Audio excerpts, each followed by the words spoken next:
Perkenalkan, nama saya Desi Relina Sari. Saya Anissa Irani. Saya Slupia Utami Putri. Saya Syafrila Diantamela. Kami akan menjelaskan tentang sejarah, fungsi, dan kedudukan bahasa Indonesia. Indonesia merupakan bahasa yang hidup dan terus berkembang dengan pengayaan kosakata baru, baik melalui penciptaan maupun penyerapan dari bahasa daerah maupun bahasa asing. Pada zaman Kerajaan Sriwijaya, abad ke-7 Masehi, bahasa Melayu atau bahasa Melayu kuno dipakai sebagai bahasa kenegaraan. Hal itu dapat diketahui dari 4 prasasti berusia berdekatan yang ditemukan di Sumatera bagian selatan.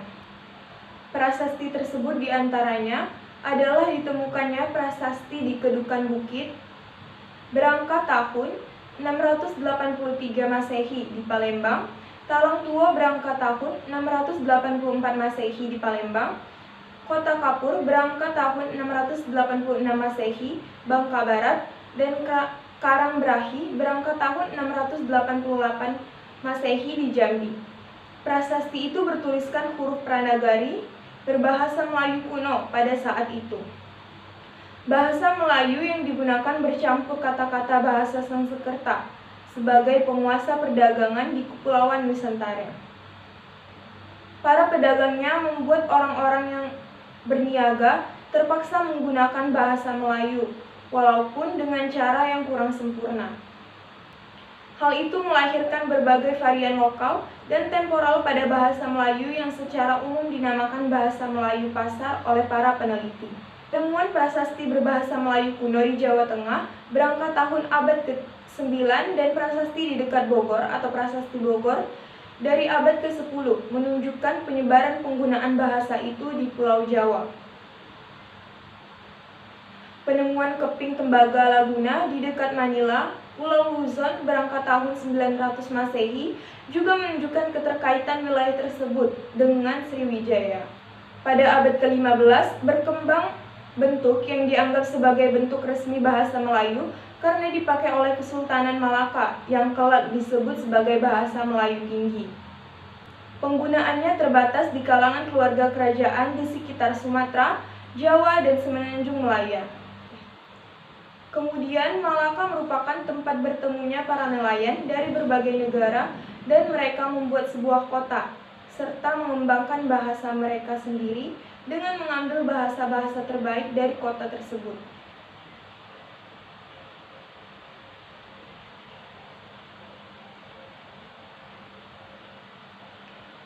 Kota Malaka yang posisinya sangat menguntungkan atau strategis menjadi bandar utama di kawasan Asia Tenggara. Bahasa Melayu menjadi bahasa yang paling sopan dan paling tepat di kawasan Timur Jauh. Ejaan resmi bahasa Melayu pertama kali disusun oleh Van Alcuissen yang dibantu oleh Muhammad Taib Sultan Ibrahim dan Nawawi Sultan Makmur yang dimuat dalam kitab logat Melayu pada tahun 1801. Pada zaman penjajahan, pada awal abad ke-20, pemerintah kolonial Hindia Belanda melihat pegawai pribumi memiliki kemampuan memahami bahasa Belanda yang sangat rendah. Hal itu yang menyebabkan pemerintah kolonial Belanda ingin menggunakan bahasa Melayu untuk mempermudah komunikasi, yakni dengan patokan bahasa Melayu tinggi yang sudah mempunyai kitab-kitab rujukan. Sarjana Belanda mulai membuat standarisasi bahasa. Mereka mulai menyebarkan bahasa Melayu yang mengadopsi ejaan Van Alcuissen dari kitab logat Melayu. Penyebaran bahasa Melayu secara lebih luas lagi dengan dibentuknya Komisi Bacaan Rakyat pada tahun 1908. Pada tahun 1917 namanya diganti menjadi Balai Pustaka. Badan penerbit ini menerbitkan novel-novel seperti Siti Nurbaya dan Salah Asuhan, buku-buku penuntun bercocok tanam, penuntun memelihara kesehatan yang membantu penyebaran bahasa Melayu di kalangan masyarakat luas. Pada 16 Juni 1927, saat sidang Volksraad atau Rapat Dewan Rakyat, Djajah Datuk Kadjo pertama kalinya menggunakan bahasa Indonesia dalam pidatonya. Disinilah bahasa Indonesia mulai berkembang. Pada 28 Oktober 1928, Muhammad Yamin mengusulkan bahasa Melayu sebagai bahasa nasional dalam pidatonya pada Kongres Nasional kedua. Bahasa Indonesia secara resmi diakui sebagai bahasa persatuan bangsa pada saat Sumpah Pemuda. Muhammad Yamin berkata, jika mengacu pada masa depan bahasa-bahasa yang ada di Indonesia dan kesusastraannya hanya ada dua bahasa yang bisa diharapkan menjadi bahasa persatuan, yaitu bahasa Jawa dan bahasa Melayu. Namun dari dua bahasa itu, bahasa Melayulah yang lambat laun akan menjadi bahasa pergaulan atau bahasa persatuan. Tahun 1933 berdiri sebuah angkatan sastrawan muda yang menamakan dirinya sebagai Pujangga Baru yang dipimpin oleh Sultan Takdir Al-Syahbana. 3 tahun kemudian, Sultan Takdir Al-Syahbana menyusun tata bahasa baru bahasa Indonesia. Pada tanggal 25 sampai 28 Juni 1938 dilangsungkan Kongres Bahasa Indonesia I di Solo. Kongres tersebut menghasilkan bahwa usaha pembinaan dan pengembangan bahasa Indonesia telah dilakukan secara sadar oleh cendekiawan dan budayawan Indonesia saat itu. Pada 18 Agustus 1945, sehari setelah kemerdekaan ditandatanganilah Undang-Undang Dasar 1945. Pada bab 15, pasal 36 ditetapkan secara sah bahwa bahasa Indonesia adalah bahasa negara. Perkembangan ejaan bahasa Indonesia.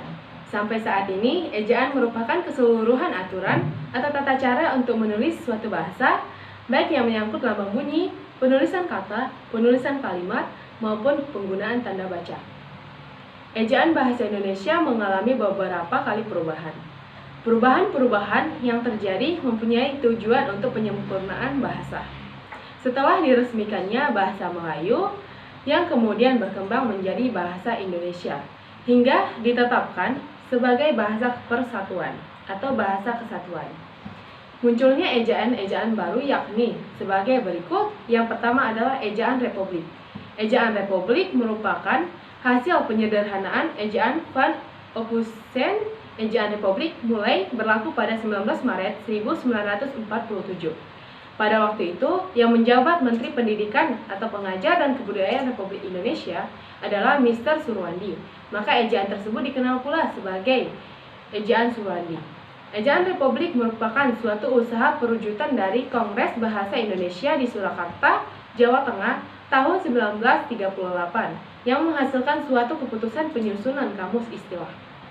Beberapanya perbedaan yang tampak dalam ejaan Republik Indonesia adalah seperti contohnya dalam uraian kata, yaitu gabungan huruf O dan E dalam ejaan Van Ophusen diganti dengan U dengan ejaan Republik. Bunyi hamzah dalam ejaan Van Ophusen diganti dengan dalam ejaan Republik. Kata ulang boleh ditandai dengan angka 2 dalam ejaan Republik. Huruf E, taring dan E pepet dalam ejaan republik tidak dibedakan. Kemudian masih banyak lagi yang lainnya. Yang kemudian ejaan pembaharuan. Ejaan pembaharuan merupakan suatu ejaan yang direncanakan untuk memperbaharui ejaan Republik Indonesia. Penyusunan ejaan ini dilakukan oleh Panitia Pembaharuan Ejaan Bahasa Indonesia.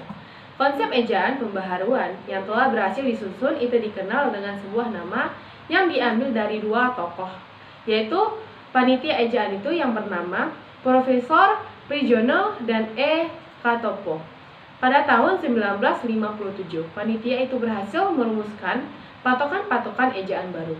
Akan tetapi, hasil kerja panitia tersebut tidak diumumkan secara resmi, hingga ejaan itu pun belum pernah diberlakukan. Salah satu hal yang menarik dalam konsep ejaan pembaharuan ialah disederhanakannya huruf yang berupa gabungan konsonan dengan huruf tunggal. Itu contohnya seperti gabungan konsonan D dan J diubah menjadi J, gabungan konsonan T dan J diubah menjadi TS. Kemudian ejaan Melindo. Ejaan Melindo merupakan hasil perumusan ejaan Melayu dan Indonesia pada tahun 1959. Perumusan ejaan Melindo ini diawali dengan diselenggarakannya Kongres Bahasa Indonesia yang kedua pada tahun 1945 di Medan, Sumatera Utara. Bentuk rumusan ejaan Melindo merupakan bentuk penyempurnaan dari ejaan sebelumnya. Namun, ejaan Melindo ini belum sempat dipergunakan karena pada masa-masa itu terjadi kontroversi antara negara kita, Republik Indonesia, dengan negara pihak, yaitu Malaysia. Hal yang berbeda adalah bahwa di dalam ejaan Melindo, gabungan konsonan T dan J seperti kata tinja diganti dengan C menjadi cinta. Juga gabungan konsonan N dan J seperti nonja diganti dengan huruf N dan C yang sama sekali masih baru. Dalam ejaan pembaharuan kedua gabungan konsonan ini diganti dengan T dan S, T dan S, dan N. Sekian. Selanjutnya, ejaan yang disempurnakan. Pada waktu pidato kenegaraan untuk memperingati hari ulang tahun kemerdekaan Republik Indonesia yang ke-27, 17 Agustus 1972, diresmikanlah pemakaian ejaan baru untuk bahasa Indonesia oleh Presiden Republik Indonesia dengan keputusan Presiden nomor 57 tahun 1972. Ejaan tersebut dikenal dengan nama Ejaan Bahasa Indonesia yang disempurnakan atau EYD. Ejaan itu merupakan hasil yang dicapai oleh kerja panitia Ejaan Bahasa Indonesia yang telah dibentuk pada tahun 1966. Ejaan Bahasa Indonesia yang disempurnakan ini merupakan penyederhanaan serta penyempurnaan Ejaan Suwandi atau Ejaan Republik yang dipakai sejak Maret 1947. Beberapa kebijakan baru yang diterapkan dalam EYD seperti perubahan huruf, seperti ejaan lama yang menggunakan kata jika dengan penambahan D dan J, cakap dengan penambahan TJ yang menjadi jakap, NJ, jatah menjadi nyata, jarat menjadi syarat, akhir menjadi akhir, supajas menjadi supaya. Yang kedua, huruf F, V, dan Z yang merupakan unsur serapan dari bahasa asing yang diresmikan pemakaiannya. Misalnya, hilaf, fisik, valuta, universitas, zakat, khazanah. Yang ketiga, huruf Q dan X yang lazim digunakan dalam bidang ilmu pengetahuan tetap digunakan, misalnya pada kata Furqan dan Shannon. Yang keempat, penulisan di sebagai awalan dibedakan dengan di yang merupakan kata depan sebagai awalan, dan ditulis seringkali dengan unsur yang menyertakan, sedangkan di sebagai kata depan ditulis terpisah dari kata yang mengikutinya.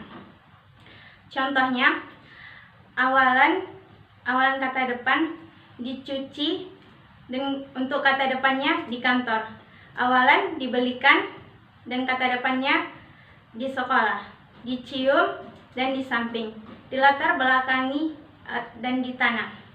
Yang kelima, kata ulang ditulis penuh dengan mengulang unsur-unsurnya. Angka 2 tidak digunakan sebagai penanda perulangan. Misalnya, anak-anak bukan anak 2, bermain-main bukan bermain-main. Secara umum, hal-hal yang diatur dalam EYD adalah seperti penulisan huruf, termasuk huruf kapital dan huruf miring, seperti penulisan kata, penulisan tanda baca, penulisan singkatan dan akronim, penulisan angka dan lambang bilangan, penulisan unsur sarapan, pedoman umum ejaan bahasa Indonesia atau PUEBI. Zaman terus berubah, teknologi terus berkembang dan bahasa pun yang menyesuaikannya. Masyarakat yang kritis mendesak Badan Pengembangan dan Pembinaan Bahasa untuk segera merevisi pedoman EYD sehingga muncul PUEBI sebagai bentuk jawaban atas kritikan yang diterima. Selanjutnya, EYD berubah menjadi PUEBI atau Pedoman Umum Ejaan Bahasa Indonesia. Sebagai pedoman umum sejak akhir 2015 silam, perubahan yang dilakukan oleh Badan Pengembangan dan Pembinaan Bahasa Indonesia ini berlandaskan Peraturan Menteri dari Kebudayaan RI Nomor 50 Tahun 2015. Dalam hal ini, PUEBI dibentuk atas dasar EYD. Sebelumnya, hanya saja pada PUEBI terdapat penambahan aturan dalam penulisan. Perbedaan ejaan bahasa Indonesia dengan ejaan yang disempurnakan yang dapat terlihat. Seperti yang pertama, penambahan huruf vokal diftong. Pada EYD, huruf diftong hanya 3, yaitu AI, AU, dan OI. Sedangkan pada EBI, huruf diftong ditambah 1, yaitu EI, misalnya pada kata geyser dan survei.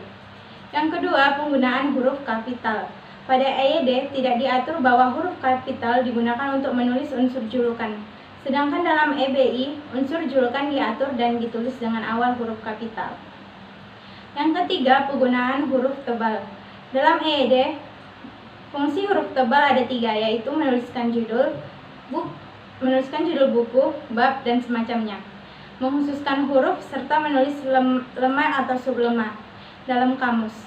Dalam EBI, fungsi ketiga dihapus. Ada pertemuan rutin yang dilaksanakan setiap 5 tahun sekali oleh pemerintah dan para pakar bahasa dan sastra Indonesia untuk membahas perkembangan bahasa Indonesia. Pertemuan rutin ini dinamakan Kongres Bahasa Indonesia. Kongres-kongres ini begitu pentingnya bagi sejarah kemajuan bahasa Indonesia pada umumnya. Oleh karena itu, dengan adanya Kongres Bahasa Indonesia menjadi lebih kompleks kosakatanya, menjadi lebih mantap dalam membakukan kata atau dalam penyerapan bahasa asing. F. Ejaan Bahasa Indonesia atau EYD.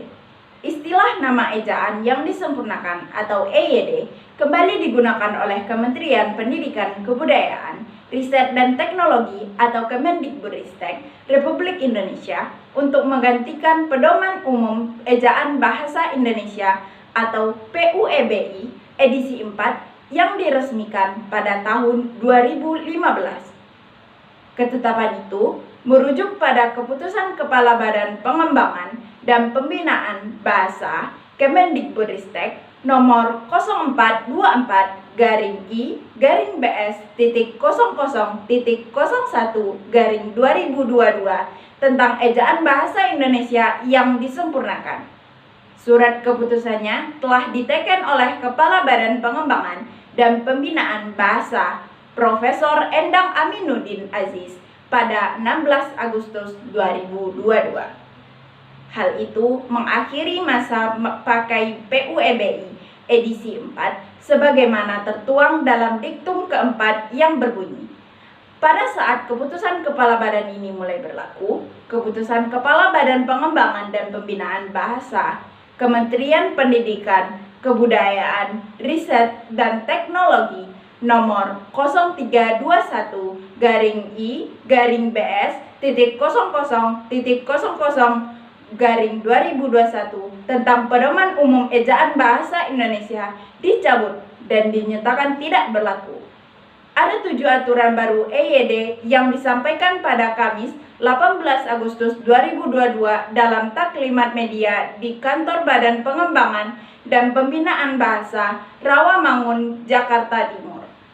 Bersama pembahasan mengenai tema dan logo Kongres Bahasa Indonesia nomor 12. 1. Penambahan kaidah baru, yaitu penambahan gabungan huruf vokal yang disebut monoftong. Monoftong memiliki arti satu bunyi atau bunyi tunggal dan gabungan huruf vokal yang dilambangkan sebagai huruf monoftong adalah EU. Contohnya, Euri, Seudati, Sadeu. 2. Perubahan kaidah, yaitu pengkhususan penulisan bentuk terikat maha untuk kata yang berkaitan dengan Tuhan. Pada ejaan sebelumnya, aturan penulisan kata terikat maha ada yang dipisah dan digabung sesuai syarat dan ketentuannya. Sementara pada EYD edisi 5, aturan penulisan kata terikat maha dengan kata dasar atau kata berimbuhan yang mengacu pada nama atau sifat Tuhan. Semua ditulis terpisah dengan huruf. Awal kapital sebagai pengkhususan.